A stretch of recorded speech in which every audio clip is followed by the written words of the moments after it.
কক্সবাজার ১ আসনের ধানের শীষ প্রার্থী সালাউদ্দিন আহমেদ বলেছেন, আগামীতে কোনোদিন হয়তো এমনও শুনতে হতে পারে যে জামায়াত ইসলাম এদেশের স্বাধীনতার পক্ষে যুদ্ধ করেছিল।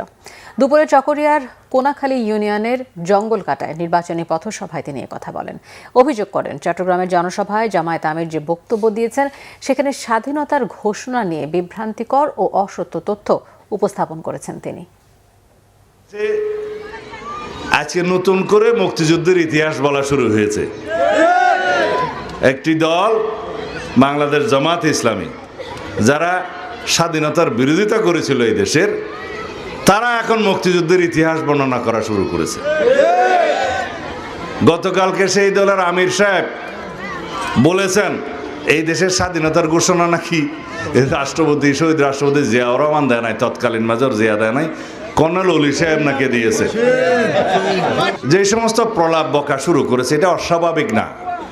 কারণ যারা বাংলাদেশের স্বাধীনতার বিরোধিতা করেছিল তারা বাংলাদেশের স্বাধীনতার ইতিহাসকে বিকৃতি করবে, এটাই স্বাভাবিক।